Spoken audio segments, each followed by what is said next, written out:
Ya, yang saya hormati Pak Ketua Prof. Arief Satria dan yang tentunya Pak dari Ombudsman nih Pak YK, sahabat saya Pak YK Hendra Fatika. Terima kasih kesempatannya memberikan saya mendahului Bapak. Dan saya Bu Musdalifah juga, Deputi dari Kementerian Perekonomian. Pak Prof. Rizfaheri, Andi Rizaldi juga, staf ahli dari Kementerian Perindustrian, dan tentunya Pak Sola sebagai Wakil Sekjen ITSMI. Assalamualaikum warahmatullahi wabarakatuh. Selamat malam dan salam sejahtera bagi kita semua. Tentunya saya ingin mengawali juga dengan puji syukur kita panjatkan pada Allah Subhanahu wa Ta'ala, di mana hari ini kita dapat bertemu secara virtual dalam keadaan sehat walafiat, dan tentunya ini merupakan suatu kehormatan saya dapat bertemu dengan anggota ITSMI. Dan yang pertama tentunya saya ingin menyampaikan permohonan maaf dari Pak Menteri Pak Muhammad Lutfi yang dalam hal ini mewakilkan kepada saya. Saya tentunya ingin mengucapkan terima kasih yang setinggi-tingginya atas undangan dari ITSMI ini. Pada malam ini dengan agenda pembahasan stabilisasi harga dan ketersediaan barang kebutuhan pokok menghadapi Ramadan Idul Fitri 2022 atau 1443 Hijriah ini. Dan tentunya bahan pokok ini yang tadi disampaikan oleh Pak Rizfaheri bahwa beberapa komoditinya sudah didelegasikan ke, saya nggak mau menyebut NFA nih, saya sengaja mau menyebutnya Bappenas.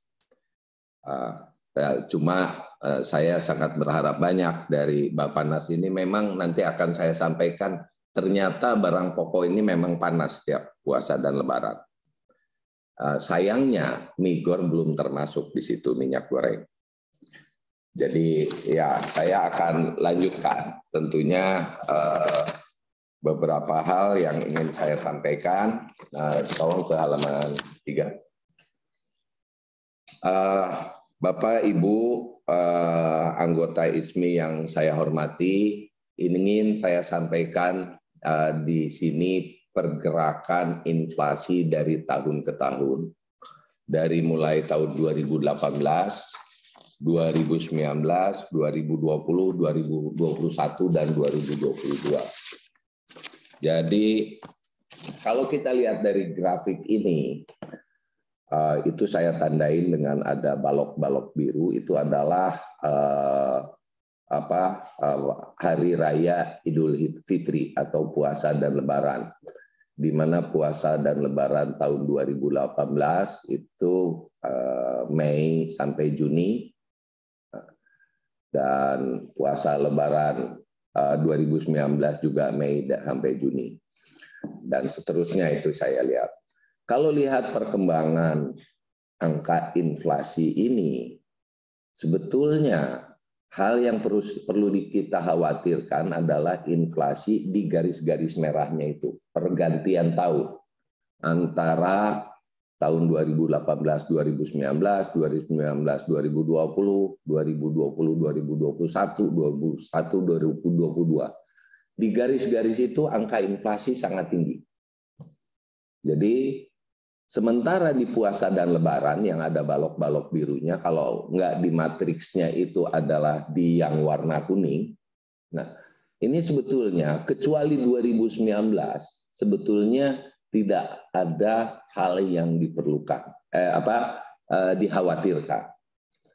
Nah, kita lihat pada puasa Lebaran 2018, inflasi terkendali. Inflasi terkendali, khususnya volatile food, angkanya secara umum tahunannya year on year-nya 3,39%. Tapi dalam rangka besaran inflasi pada puasa dan lebaran, itu volatile food itu masih kecil, antara 0,19 bulan Mei, Juni 0,90, sehingga kelihatan tuh angkanya di bawah. Kecuali 2019, di mana volatile food-nya itu melebihi target 4,30 dari plus minus. Ya, walaupun disebutkan 4% plus minus 1% targetnya, ternyata cukup tinggi. Nah, saya ingin menyampaikan di sini, setiap puasa dan lebaran, beberapa hal yang perlu diperhatikan adalah masuk dalam kelompok, kenapa saya sebut tadi, Bappenas, Badan Pangan Nasional. Karena setiap komoditi yang terjadi fluktuasi harga atau inflasi di puasa dan lebaran ini adalah komoditi-komoditi yang memang sudah seharusnya ditangani oleh Bappenas. Makanya ini barang pokok atau bahan pokok yang panas ini di puasa lebaran 2018 itu adalah daging ayam, telur ayam, dan bawang merah. Puasa dan lebaran tahun 2019, daging ayam, bawang putih, cabai rawit, cabai merah, dan gula pasir. 2019 tuh ada ini tambahannya gula pasir. Di 2020 inflasi sangat terkendali karena mungkin pada saat itu terjadi daya beli yang rendah. April Mei 2020 itu ada mulainya pandemi, tetapi tetap daging sapi, daging ayam, dan bawang merah mewarnai inflasi pada saat puasa dan lebaran di 2020. 2021 juga terkendali, kecuali daging ayam dan minyak goreng. Nah, kalau kita lihat sampai Februari 2022, inflasi nasional ini, khusus bulan Februari, adalah deflasi 0,02%. Inflasi makanan dan tembakau itu adalah terjadi deflasi juga 0,84%. Sementara andil inflasi dari makanan, minuman, dan tembakau secara ininya adalah terjadi deflasi 0,22%. Beras tidak terjadi inflasi, minyak goreng terjadi inflasi 0,11% karena pada saat itu sudah mulai ada kebijakan satu harga. Daging sapi tidak terjadi, daging ayam ras adalah deflasinya 0,06%, telur ayam ras terjadi deflasi 0,10%, bahkan telur ayam ras ini pada bulan Januari dan Februari itu terjadi peternak ayam yang justru terganggu, gitu kan. Nah, cabai merah juga mewarnai dengan inflasi 0,01%,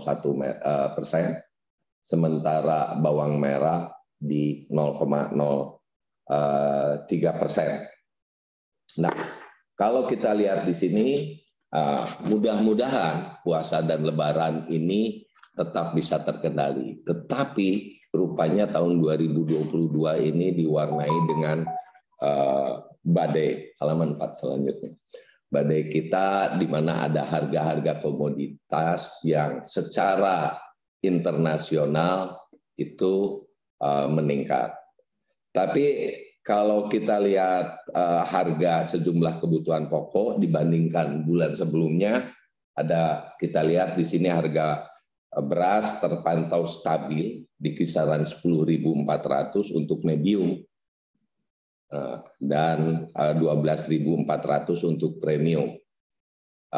Kalau saya lihat dari angkanya di sini, khususnya untuk beras medium, peran Bulog belum bisa menstabilkan di mana harga yang terjadi masih di atas harga eceran tertinggi.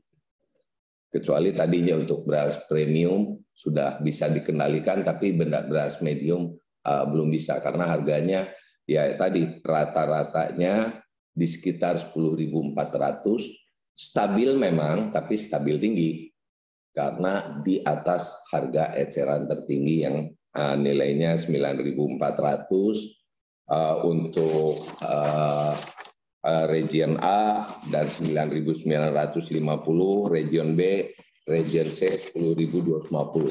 Semua beras medium ini berada di atas harga eceran tertinggi. Berarti walaupun stok Bulog cukup banyak, tapi kelihatannya di beras medium ini belum bisa menekan ke harga eceran tertinggi. Padahal pada kondisi saat ini daya beli masyarakat tentunya menurun.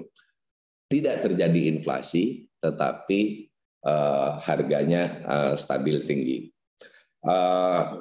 Kebutuhan beras nasional tahun ini mencapai 30 juta ton, sementara produksi dalam negeri tahun 2022 diproyeksikan mencapai 31 juta ton. Jadi posisinya pada sebetulnya surplus.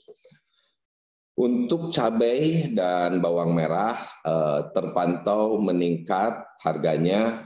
Ini saya diinformasikan di sini ada yang informan yang menyampaikan kepada saya ini adalah akibat curah hujan yang tinggi.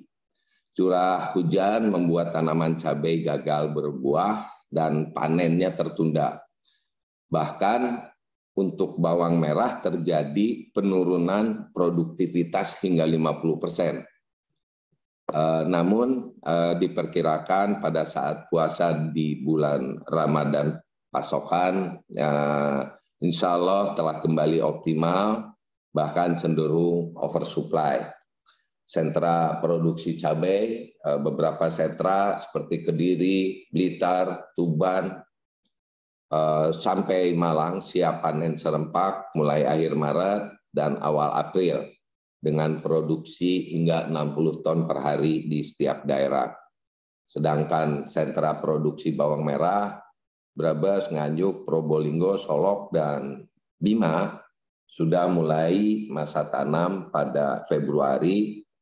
Mudah-mudahan pada bulan Ramadan telah memasuki masa panen. Walaupun saya diinformasikan karena curah hujan yang tinggi ini mempengaruhi tidak seperti cabai hanya menunda panennya, tapi kalau bawang itu cenderung memasuki kritis karena karena curah hujan yang tinggi itu tidak bisa dipanen. Itu yang diinformasikan kepada saya, sehingga tentunya Badan Pangan Nasional karena bawang tadi setiap cabai bawang setiap Lebaran selalu mewarnai inflasinya di situ. Sementara untuk pasokan daging ayam dan telur ayam, menurut hemat saya tersedia cukup, bahkan diproyeksi surplus pada bulan Ramadan. Dan diproyeksi surplus pada bulan Ramadan yang perlu menjadi perhatian adalah tingkat kesejahteraan peternak di tingkat peternak. Jadi ada layer yang berpotensi kurang semangatnya untuk beternak telur. Khusus untuk daging sapi, selain mengoptimalkan penyerapan sapi lokal, kami juga telah meminta Bulog untuk segera merealisasikan impor daging kerbau beku dari India sebanyak 20.000 ton yang akan sampai pada akhir Maret ini. Saya lihat pada awal Maret sudah masuk sekitar 12.000 ton. Nah, sedangkan untuk harga kedelai itu cenderung tinggi mengikuti harga internasional, dan kita perlu menjadi perhatian bahwa Paris Faheri pernah menyampaikan 90% kebutuhan kedelai itu dipenuhi dari impor. Sehingga kemarin Kementerian Perdagangan sudah berbicara dengan para importir yang hampir-hampir saja menghentikan importasinya karena harga kedelai yang tinggi dan khawatir tidak dibeli oleh pengrajin tahu tempe. Kami berhasil meyakinkan para importir untuk tetap menjaga ketersediaan kedelai. Seperti tadi disampaikan oleh Pak Rizwan Heri bahwa kita itu kebutuhannya antara 200 sampai 240 ribu ton per bulannya. Itu kita sudah mendapatkan kepastian dari para importir untuk tetap menyediakan karena 150 ribu pengrajin tahu tempe sangat tergantung dari ketersediaan bahan baku tersebut. Upaya pemerintah tentunya di bidang kedelai ini telah melakukan edukasi masyarakat juga. Selain tadi apa yang sudah disampaikan oleh Pak Menko, akan ada upaya intervensi pemerintah dengan memberikan membantu selisih harga dengan angka tertentu yang akan mencoba memberikan tingkat daya beli di pengrajin di sekitar 11.000 per kilogram.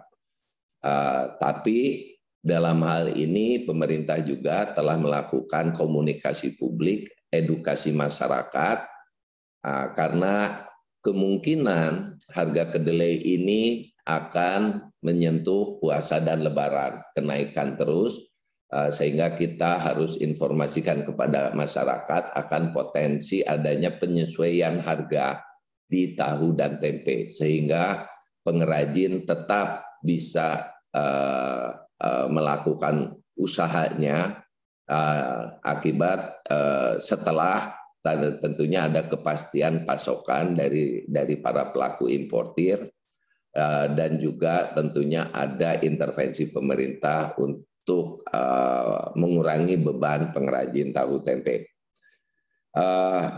Kenaikan harga kedelai selama 2 tahun periode pandemi itu cukup besar. Selama 2 tahun ini kita lihat kenaikannya sangat besar sekali, yaitu 92%. Harga tertinggi untuk kedelai sebelum pandemi hanya sekitar 345 US dollar per ton yang terjadi pada tanggal kurang lebih awal-awal Januari 2020. Sedangkan ketika periode pandemi harga tertinggi sudah mencapai 617 dolar per ton di bulan Maret 2022. Pertanggal 11 Maret 2022 harga kedelai di bursa internasional itu 607 dolar per ton.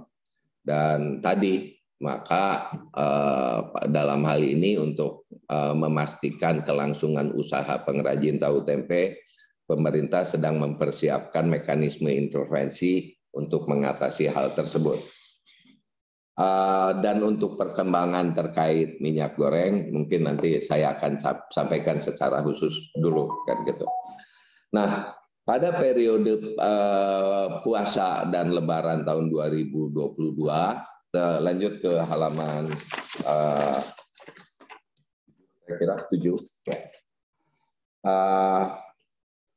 Pada periode puasa dan lebaran tahun 2022 ini diproyeksikan kasus COVID akan berada pada level yang rendah.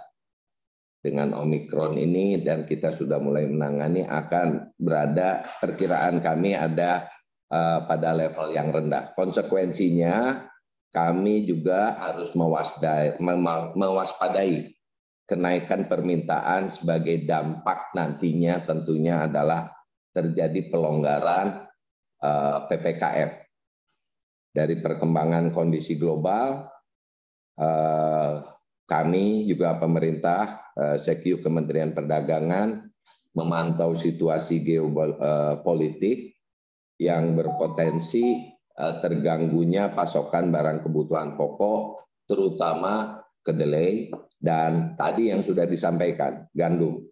Dari geopolitik adanya invasi Rusia ke Ukraina, ini dampak tentunya yang langsung adalah gandum karena impor kita adalah 24% dipasok dari Ukraina, sehingga saya sudah mulai berbicara dengan pelaku importasi. Tadi selain tentunya mengutamakan produk lokal, untuk mulai diversifikasi pasok negara pemasok karena tadi terganggunya 24% dari Ukraina. Nah,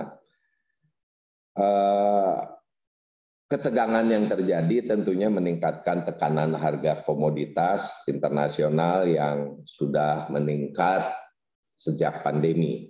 Nah, Bapak Ibu hadirin, webinar malam ini menyikapi perkembangan situasi minyak goreng. Ya, ini ada beberapa komoditi. Sebelum ke minyak goreng, ada beberapa komoditi yang menurut World Bank dan badan dunia lainnya menyatakan harga pangan dunia tahun 2022 ini akan mengalami kenaikan.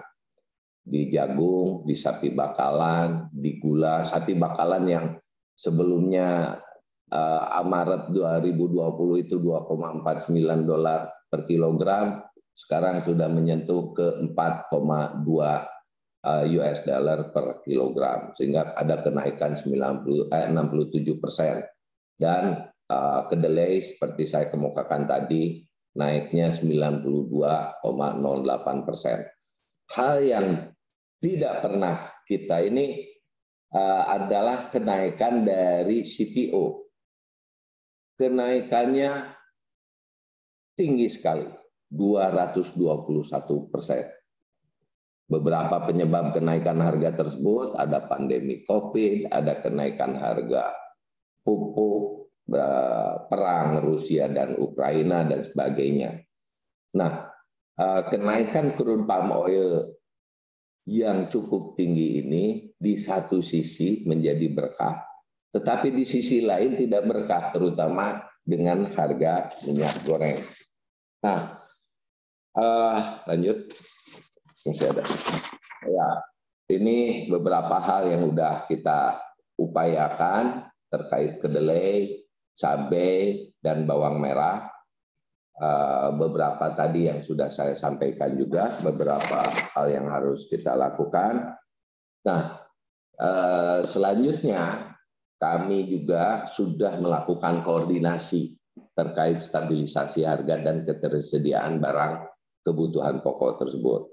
Baik itu secara umum kondisi ketersediaan kebutuhan pokok, walaupun itu dinyatakan cukup untuk memenuhi kebutuhan periode puasa dan lebaran, ada beberapa komoditi yang perlu menjadi perhatian: minyak goreng, kedelai, daging sapi, dan bawang merah. Tentunya pengawalan penyediaan pasokan dan distribusinya yang berasal dari impor seperti tepung terigu, kedelai, dan gula, mengingat tadi adanya gangguan value change di dunia.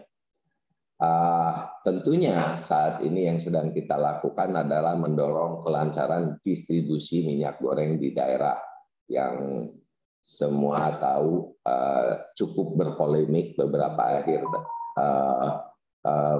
hari terakhir ini, sehingga pemerintah perlu mengambil kebijakan lanjutan terkait minyak goreng. Dan tentunya kami juga berkoordinasi dengan perusahaan feedlotter untuk menentukan besaran harga jual sapi hidup pada batas yang wajar, khususnya pada periode puasa dan lebaran 2022, tentunya disanggah oleh importasi yang dilakukan oleh Bulog untuk daging kerbau maupun BUMN lainnya untuk daging sapi. Dalam puasa dan lebaran juga kelancaran distribusi, kita sudah berkoordinasi dengan Kementerian Perhubungan, dan tentunya yang paling penting adalah meminta dukungan pelaku usaha untuk memenuhi penugasan yang diberikan menjual dengan margin yang wajar dan sesuai dengan ketentuan harga serta tidak menahan menimbun stok, karena tentunya kami akan mengambil tindakan tegas jika terjadi pelanggaran. Lanjut. Nah, ini saya mencoba mungkin untuk menyampaikan sedikit tentang kebijakan stabilisasi minyak goreng. Menyikapi ini, kalau kita lihat, saya kira grafiknya ini ada minyak goreng curah pada bulan Januari Februari sudah mulai terjadi penurunan harga rata-ratanya. Ini yang warna hijau minyak goreng curah itu rata-rata di 16.000. Artinya sudah mulai berdampak kebijakan yang ada yang dilakukan pemerintah. Nah, sementara untuk minyak goreng kemasan juga yang warna abu-abu terjadi penurunan di akhir Februari. Dan kalau kita lihat yang warna kuning ya, nah akibat adanya kebijakan kita ada kenaikan harga CPO di KPBN. Dan kalau yang warna biru tua atau hitam atau biru tua itu harga di Malaysia itu sangat tinggi sekali. Kalau kita lihat di sini adalah 22.000, sementara di KPBN itu 15.000. Diskrepensi harga inilah yang membuat tadi banyaknya upaya pelaku usaha untuk memanfaatkan keuntungan secara tidak bertanggung jawab lah, tidak ada keberpihakan kepada masyarakat. Jadi pada dasarnya sejak pertengahan tahun 2021 harga minyak goreng dalam negeri terus mengalami kenaikan, dan pada awal tahun 2022 setelah meningkat tajam pada awal Januari mulai terjadi penurunan setelah dilakukan intervensi. Tapi ada konsekuensinya, ternyata ada kejadian kelangkaan. Ini menyikapi perkembangan situasi terkait minyak goreng tersebut sesuai arahan sesuai arahan Bapak Presiden, Kementerian Perdagangan pertanggal 16 Maret 2022 telah menetapkan Permendag Peraturan Menteri Perdagangan nomor 11 tahun 2022 yang mencabut ketentuan tentang Permendag 06 tahun 2022 tentang HET minyak goreng. Baik HET yang tadinya minyak goreng curah 11.500, minyak goreng kemasan 13.500, minyak goreng premium 14.000 rupiah per liternya, ini dicabut dengan Permendag 11. Dan pokok pengaturan dalam Permendag baru tersebut adalah harga eceran tertinggi untuk minyak goreng dalam kemasan dilepas mengikuti mekanisme pasar, sementara untuk kepentingan rakyat kecil harga eceran tertinggi atau HET untuk minyak goreng curah ditetapkan Rp14.000 per liter atau setara dengan Rp15.500 per kilogram. Pengecer yang melakukan penjualan minyak goreng curah secara eceran kepada konsumen wajib mengikuti harga eceran tertinggi untuk minyak goreng curah. Nah, kepada siapa? Konsumen yang dimaksud adalah masyarakat, rumah tangga, usaha mikro, dan usaha kecil.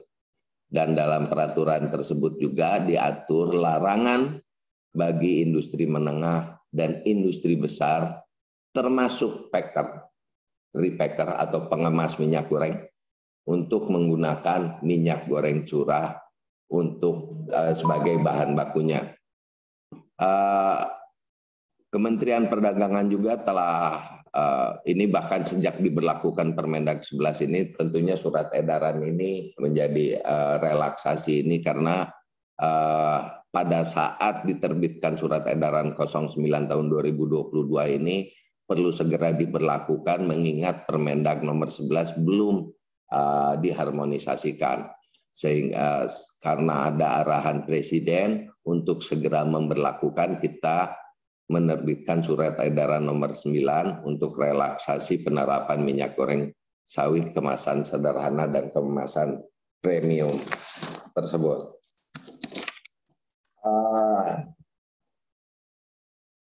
Selanjutnya tentunya sementara terkait kebijakan yang mewajibkan domestic market obligation dan domestic price obligation juga mengalami penyesuaian. Yang sebelumnya paketnya itu paket Permendag 06 dan 08, 06 HET-nya, 08 domestic market obligation dan DPO-nya, kita lakukan penyesuaian. Nah, Permendagnya sudah terbit, saya belum memasukkan di sini, adalah Permendag 12 tahun 2022, di mana bagian dari Permendag 12 tersebut menyebutkan atau mencabut mandatori DMO dan DPO sebagaimana diatur di Permendag 08 sebelumnya.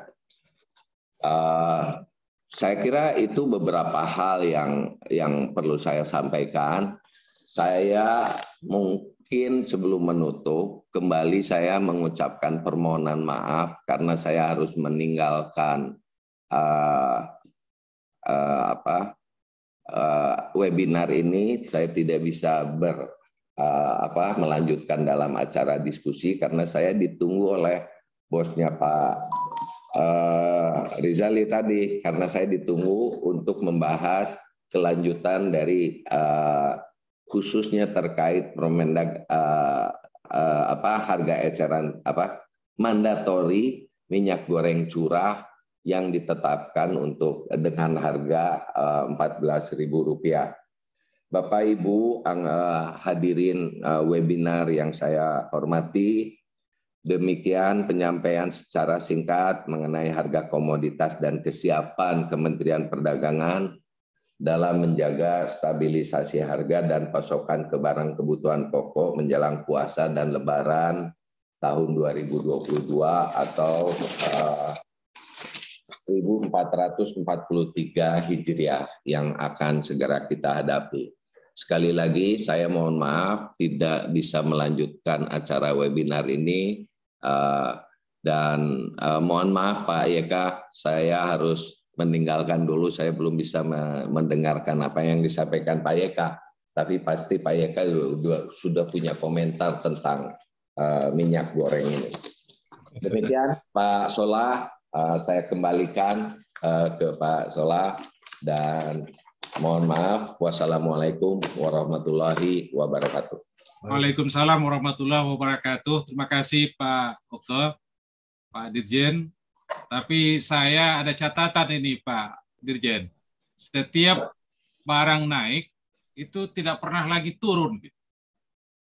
Jadi contohnya daging dulu dari 60.000 sekarang sudah 120.000.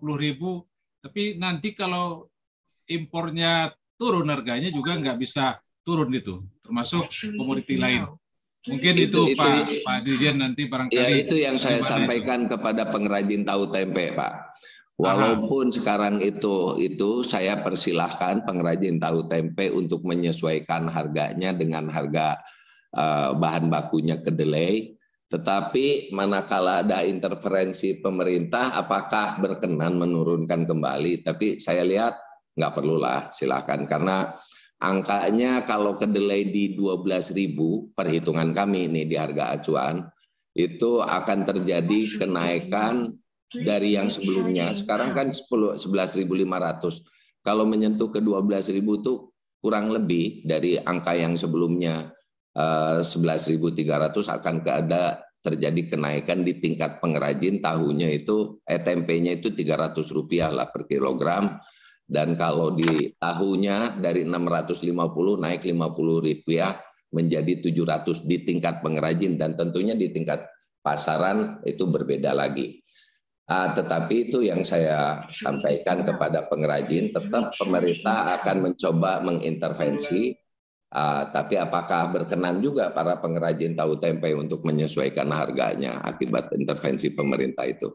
Tapi secara umum saya tetap persilahkan masyarakat, atau saya tetap mengedukasi masyarakat bahwa akan terjadi penyesuaian harga tahu dan tempe. Dan saya telah melakukan koordinasi dengan importir untuk memastikan ketersediaan kedelai, karena 150.000 pengrajin tahu tempe sangat tergantung dari ketersediaan bahan baku kedelai. Demikian Pak Solah.